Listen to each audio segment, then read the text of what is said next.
Você já pensou como é que Deus escolhe as mães das crianças especiais? Eu já. Uma vez eu visualizei assim, Deus pairando sobre a terra e aí selecionando o seu instrumento de propagação, com muito carinho, com compassividade. Enquanto ele observava, ele instruía seus anjos a tomarem nota em um grande livro. Para Bete, um menino, anjo da guarda, Mateus. Para Miriam, uma menina, anjo da guarda, Cecília. Para Regina, gêmeos, anjo da guarda, Geraldo. Ele já está acostumado. Finalmente, ele passa um nome para um anjo, sorri e diz: dê a ela uma criança deficiente. O anjo, então, cheio de curiosidade, pergunta: por que para ela, Senhor? Ela é tão alegre. Exatamente por isso, diz ele. Como eu poderia dar uma criança a uma mãe que não sabe o valor de um sorriso? Seria cruel. Mas será que ela vai ter paciência, Senhor? Eu não quero que ela tenha muita paciência, disse Deus, porque aí ela vai se afogar no mar da autopiedade e desespero. Logo que o choque e o ressentimento passaram, ela saberá como conduzir. Eu estava observando hoje, e ela tem aquele forte sentimento independente, retrucou o anjo. Ela terá que ensinar a criança a viver no seu mundo? Não vai ser fácil. Além do mais, Senhor, acho que ela nem acredita na sua existência. Deus sorri e diz: não tem importância. Eu posso dar um jeito nisso. Ela é perfeita. Possui o egoísmo no ponto certo. E aí o anjo engasgou. Egoísmo? É isso? E por acaso isso é uma virtude? Deus então acenou que sim e acrescentou: se ela não conseguir se separar da criança de vez em quando, ela não vai se sobreviver. Sim, esta é uma mulher que abençoarei com uma criança menos perfeita. Ela ainda não faz ideia, mas ela será também muito invejada. Sabe, ela nunca irá admitir uma palavra não dita. Nunca considerará uma pessoa como uma coisa comum. Quando a sua criança falar mamãe pela primeira vez, ela pressentirá que está presenciando um milagre. Quando ela descrever uma árvore com um pôr do sol para o seu filho cego, ela verá como poucos que já conseguiram ver a minha obra. Eu permitirei ver claramente coisas como ignorância, crueldade, preconceito, e eu a ajudarei a superar tudo. Eu estarei ao seu lado a cada minuto da sua vida, porque ela estará trabalhando junto comigo. Bom, disse o anjo, o senhor é que está pensando mandar como anjo da guarda quem? Deus sorriu e falou: dê a ela somente um espelho, será o suficiente. Que história linda, comovente? É. Para falar sobre isso, a gente vai receber agora a psicóloga Priscila de Sá Santos. Vamos conversar com o especialista?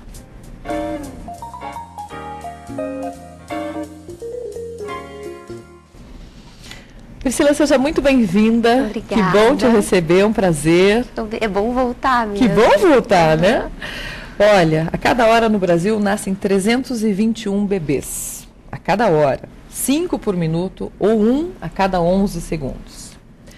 E a síndrome de Down, vamos falar primeiro deles, é uma anomalia nos cromossomos que ocorre 1 em cada 1000 crianças. Então, dentro desse número, de repente, vem um assim.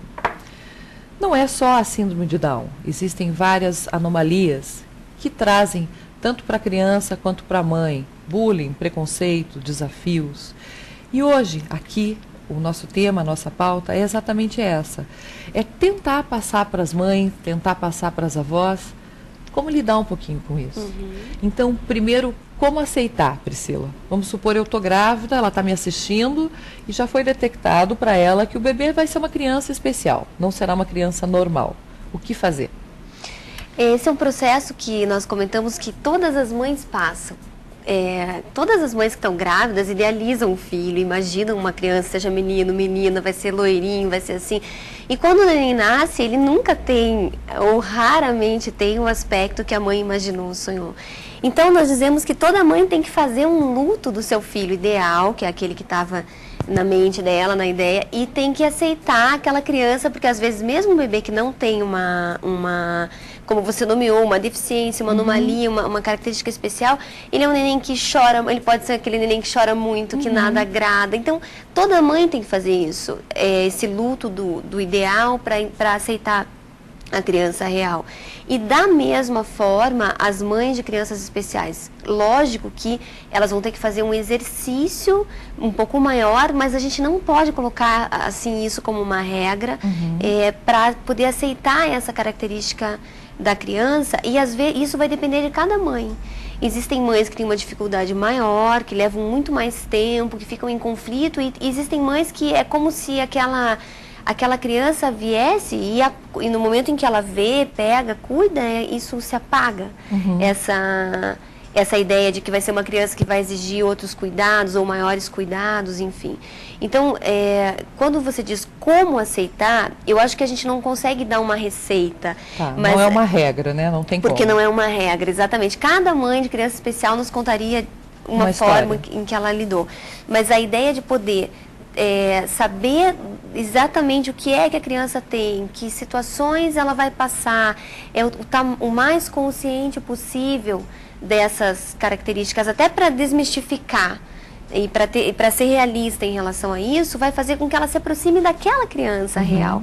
Então, quando você leu aquele trecho que ele diz, quando ela falar a primeira palavra, quando ela descobrir coisas e tudo mais, a mãe vai estar junto com ela como qualquer outra mãe, mas dentro do tempo da criança, dentro daquela diferença que ela trouxe no nascimento. Eu acho que uma coisa importante de dizer é que a gente não precisa, e seria maligno fazer isso, tentar apagar a diferença daquela criança, negar, dizer que ela não tem, querer que ela renda como qualquer outra criança. Aí você entra numa roda de insatisfação, porque aí a mãe fica o tempo todo dizendo, mas por que ele não faz, mas por que ele não consegue? E aí seria diferente, o caminho é inverso, é realmente trabalhar com a diferença daquela criança. E deixar a criança no seu devido tempo. Deixar a criança no seu devido tempo, no tempo que ela vai precisar, com as habilidades que ela tem, respeitando a ideia de que aquela criança é um sujeito psíquico, como qualquer outra.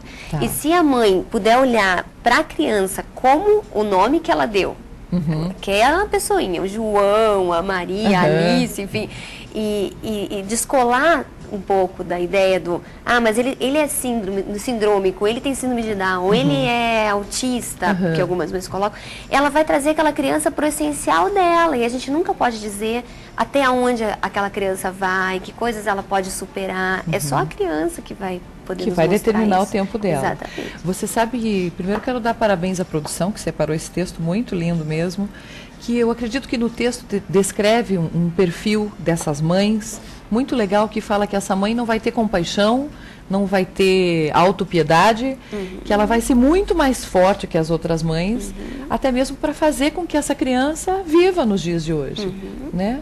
Porque hoje qualquer criança um pouquinho diferente já sofre bullying. Imagine uma criança que tem ou características físicas diferentes, ou que é um autista, ou que tem síndrome de Down, enfim. Deve passar muito mais. É um exercício, né? Existe um filme lindo, eu gostaria de dar algumas referências para que as pessoas possam procurar, que é com o Tom Hanks, que é o Forrest Gump. Que é um filme maravilhoso, onde ele tem uma deficiência mental leve, e ela trabalha com ele de uma forma linda, porque ao mesmo tempo que ela diz para ele que ele tem que se sentir igual a todo mundo, porque todos somos iguais perante a vida, enfim, perante Deus. Quando ele tem alguma coisa que ele não consegue fazer, ela diz, não, você tem que saber que você é diferente, porque cada um é diferente. Então ela trabalha com a questão da igualdade e da diferença, e o filme mostra como ele vai longe. Ele tem uma vida linda, né? Eu indico para todo mundo assistir, porque é um filme muito bonito. Traz essa lição, né? De uma mãe assim, né? Falando em lição, hoje, graças a Deus, essas crianças que passam por alguma anomalia ou têm alguma síndrome, estão sendo inseridas nas escolas junto com outras crianças. Para nós, pais, mães e avós, como ensinar, Priscila? Porque criança é muito sincera. E criança não tem essa de disfarçar. Criança age do jeito que acha que tem que agir, né? Como ensinar essas crianças a ter respeito pelo coleguinha com suas diferenças? As crianças, na verdade, se você olha assim, numa classe maior é diferente, mas se você pega numa classe menor, elas lidam com a diferença muito melhor que a gente. Enquanto elas ainda não estão imbuídas de preconceito e tal, elas percebem a diferença, mas percebem de uma forma saudável. Na escola do meu filho tem inserção, e ele tem 4 anos, e desde os 2 anos ele tem amiguinhos especiais. E como eu sou psicóloga, eu trabalho com isso, eu muito interessada em saber como é que ele via. Então eu perguntava para ele, né? Ah, e aquele amiguinho, como é que é? E ele me dizia coisas assim, não, ele não enxerga porque ele tem os olhinhos fechados, mas ele faz todas as outras coisas junto com a gente. Ou aquele amiguinho tem uma tia que vai junto com ele na aula, mas ele brinca. Então, e todas as crianças da sala nunca trouxeram isso como algo que fosse um problema, vamos dizer assim, porque as professoras trabalham. Então, o que a criança faz é o que o adulto não consegue muitas vezes fazer. Quando você disse ele é sincero, ele é honesto, a criança é assim mesmo. Ele fala daquilo que está acontecendo. Aquele amiguinho não enxerga, ou aquele amiguinho, ele vem e abraça muito forte, ou ele é mais molinho, mas ele lida com a diferença. E o que a gente faz que não é legal? A gente tenta negar a diferença. A gente vê, estou dizendo assim, no mundo social.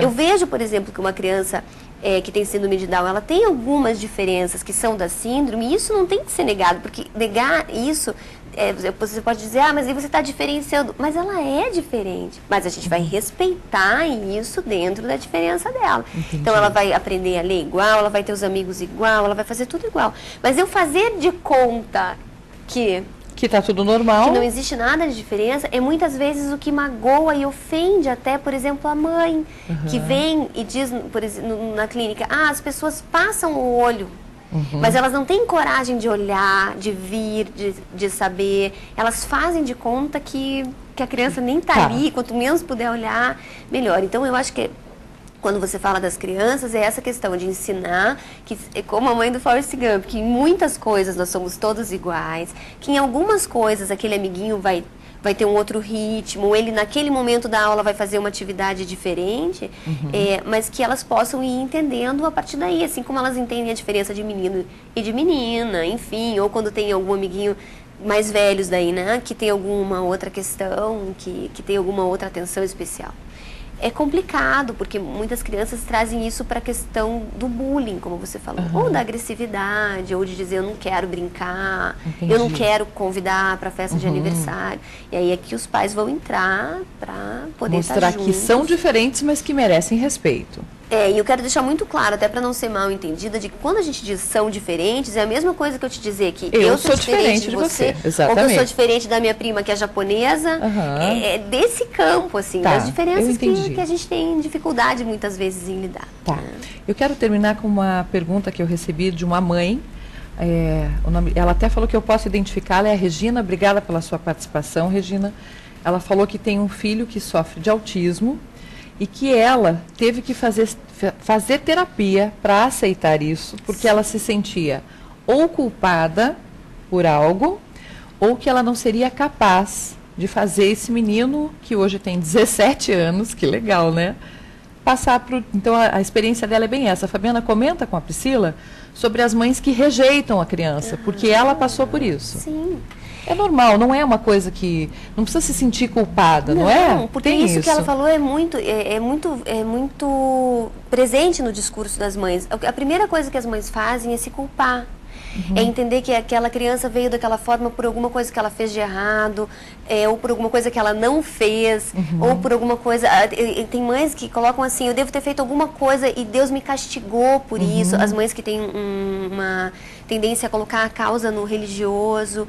E esse processo e a questão de fazer terapia, a gente tem que ter um espaço de escuta para as mães, para os pais, para a família, porque é lógico que a pessoa sofre com isso, né? Ela sofre porque ela sabe que ela tem que dar toda uma outra atenção, que para a criança tudo vai ser mais exigente. E a ideia da terapia, dos grupos de mães que as instituições fazem, são justamente para desamarrar essas coisas e ajudar as mães num processo que às vezes envolve a rejeição mesmo. Né? E que você disse que é natural, e me vem a história do patinho feio, que é um mito, que nos conta de que aquela mãe, ela rejeita ele, porque ele não é igual aos outros. Isso é da natureza, é um mito que a gente traz. Então a mãe que, de repente, ela não fala pra ninguém, mas quando ela tá sozinha, ela pensa, mas eu não queria que ele fosse assim, mas por que ele nasceu assim? Isso é normal, e ela precisa falar disso com alguém. Ela precisa até mesmo aliviar essa culpa dela. Para que a pessoa possa dizer, é verdade, é normal que você sinta assim. E agora? O que a gente vai fazer com isso?